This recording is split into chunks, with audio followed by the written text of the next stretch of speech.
सुप्रभात पिलामाने आज तुम मानक छोट पिला गोटे सुंदर एपिसोड नहीं आसी तेबे आमे ए एपिसोड रे आमे भूगोल विषय किसी जानिबा जोटा हमर प्राइमरी प्राइमरी क्लासेस गुड़िकर सब आलोचना होची तेबे पिला माने आम इंस्टीट्यूट रे अनेक प्राइमरी स्तर रे पिला माने अछंती से माने कहंती सर आम पाई किछि वीडियो तो बनातु तो तेबे आज सेई मानक पाई गोटे वीडियो तैयार कर जायछि तेबे ए वीडियो रे आमे जानिबा शाखा नदी उपनदी मुख्य नदी उपमहादेश उपमहासागर त्रिकोणभूमि चल पिला माने बुझिबा ते वीडियो टिक स्किप न करी आमे जानिबा जे प्रथम जानिबा शाखा नदी उपनदी और मुख्य नदी धरा जाऊ एटा गोटे बड़ नदी टे पिला माने बड़ नदी टे पिला माने बड़ नदी तो माने एटा होची मुख्य नदी एटा होची हमरा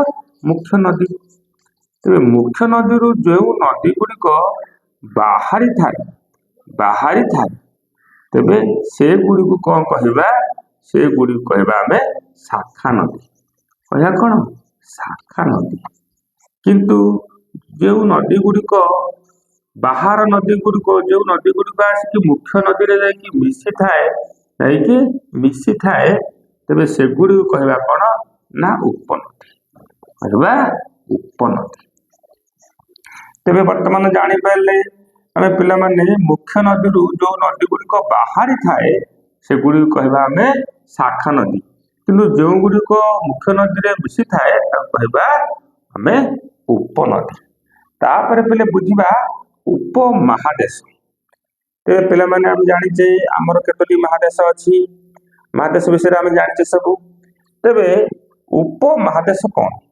धरा जाऊ ए सेक्शन टा हमर एटा हमर कोन हला एटा हमर हला होची स्थल भाग महादेश एटा हला महासागर एटा हला महादेश एटा हला महादेश एटा महासागर आमे एटी उपमहादेश कहा कहबा जदी उपमहादेश कहा कहबा जदी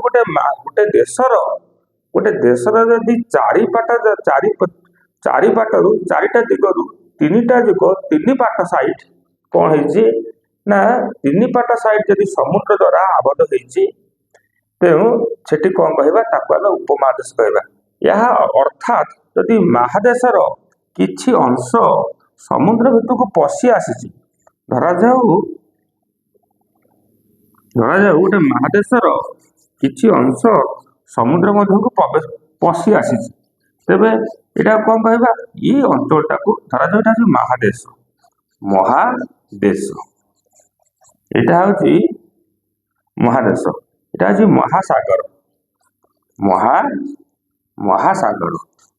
महासागर सो जेते बेले कौन हेची ना महादेशर किछि अंश माने एटा गोटे महादेश एटा स्थल भाग ये महादेशर किछि अंश समुद्र भितर को प्रवेश करि हेची तेबे ए स्थान तो कौन कहबा ए स्थल भूमि तो कहबा उपमहादेश कौन कहबा उपमहादेश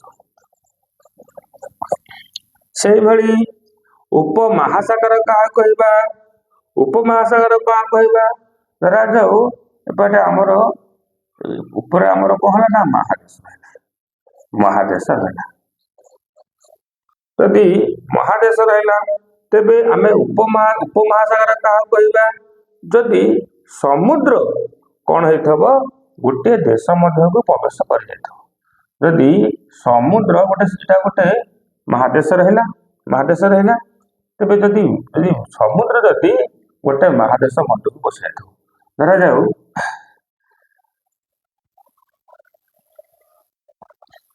महादेश रहला एटा महासागर रहला जदि समुद्र गोटे महादेश मध्य को प्रवेश कर जाइछि महादेश मध्य आगटी पूरा जलार्णव रही तेबे ये अंचल को अंचल कौन कहबा ना कहबा उपमहासागर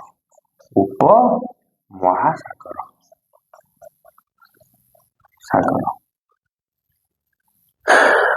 तेबे माने सागर कहा कहबा महासागर कहबे आमे एथरा जानि पारिले उपमहादेश कहा कहबा उपमहासागर कहा कहबा ପିଲେ ଭାରତ ଆମର ଏକ ଉପମହାଦେଶ।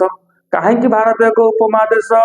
କାରଣ ଭାରତ ମାନଚିତ୍ର ଦେଖିବ, ତାର ଭାରତର ପଶ୍ଚିମ, ଦକ୍ଷିଣ, ପୂର୍ବ ଭାଗ ପୁରା ସମୁଦ୍ର। ପଶ୍ଚିମରେ ଆରବ ସାଗର ରହିଛି, ଦକ୍ଷିଣରେ ଭାରତ ମହାସାଗର ରହିଛି, ପୂର୍ବରେ ବଙ୍ଗୋପ ମହାସାଗର ରହିଛି। ଆମେ ଯୋଉ ପୁରୀ ଯାଉଛେ ସେଇଟା କୋଉ ସମୁଦ୍ର? ସେଇଟା ପିଲେ ବଙ୍ଗୋପ ସାଗର। ସେଟା ହଉଛି ମହାସମୁଦ୍ର, ଯୋଉ ମହାସାଗରର ଗୋଟେ ଅଂଶ। ଭାରତ ମହାସାଗରର କିଛି ଅଂଶ ସ୍ଥଳଭୂମି ଆଡକୁ ଓସାରିଆ ସ୍ଥାନ କଭର କରିଛି। ଟିକିଏ ଓସାରିଆ ସ୍ଥାନ କଭର କରିଛି, ତାକୁ ସାଗର କହିବା। ତେବେ ସେଟା ବଙ୍ଗୋପ ସାଗର। ତେବେ ଯେହେତୁ ଭାରତର ତିନୋଟି ଦିଗ ସମୁଦ୍ର ଦ୍ୱାରା ପରିବେଷ୍ଟିତ ହେଇଛି, ଯେ ଭାରତକୁ ମଧ୍ୟ ଏକ ଉପମହାଦେଶ କୁହାଯାଏ। ତେବେ ଉପସାଗର ପିଲେ ଉପମହାସାଗରର କଣ ଏକ୍ସାମ୍ପଲ ଯିବ? କାସ୍ପିଆନ ସାଗର। ତେବେ ସେ ଗୋଟେ ଉପମହାସାଗର।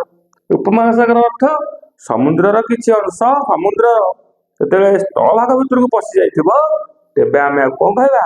ଉପମହାସାଗର। ତାପରେ ପିଲାମାନେ ଆମେ ଦେଖିବା ତ୍ରିକୋଣଭୂମି। ଯଦି ପିଲା ଏଇଟା ସମୁଦ୍ର ହେଲା, ଏଟା ସମୁଦ୍ର, ଏଟା ହେଲା କଣ ନା ସମୁଦ୍ର। ଯଦି ଏଟା ସମୁଦ୍ର ହେଲା, ତେଣୁ ସମସ୍ତ ନଦୀ ମାନେ ସବୁ ସମୁଦ୍ରରେ ପଡିଥାନ୍ତି। ସମସ୍ତ ନଦୀ ମାନେ ସମୁଦ୍ରରେ ପଡିଥାନ୍ତି। ଏଇଭଳିଆ କୁଆଡୁ କୁଆଡୁ ନଦୀ ଅଛି, ସବୁ ସମୁଦ୍ରରେ ପଡିଥାନ୍ତି ପିଲାମାନେ।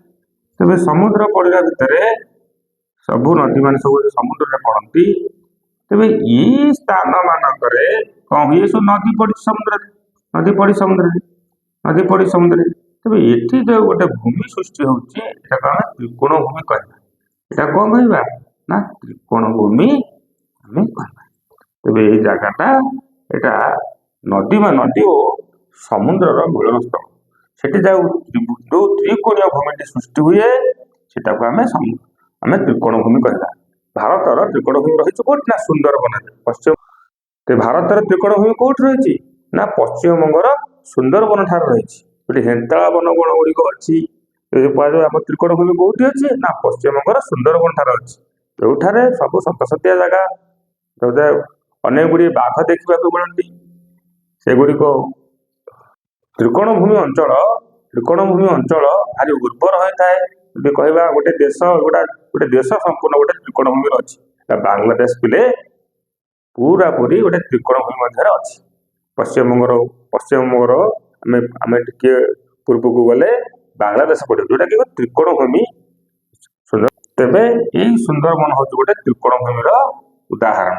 ତେବେ ଏଠାରେ ଅନେକ ଭାରତର ଅନେକ ନଦୀ ମାନେ ସେଇ ସ୍ଥାନରେ ପ୍ରାୟ ପଡିଛନ୍ତି। ମାନେ ନଦୀ, ଉପନଦୀ, ମହାଦେଶ, ଉପମହାଦେଶ ଓ ତ୍ରିକୋଣ ଭୂମି ବିଷୟରେ କିଛି ତଥ୍ୟ ପାଇଥାଉ।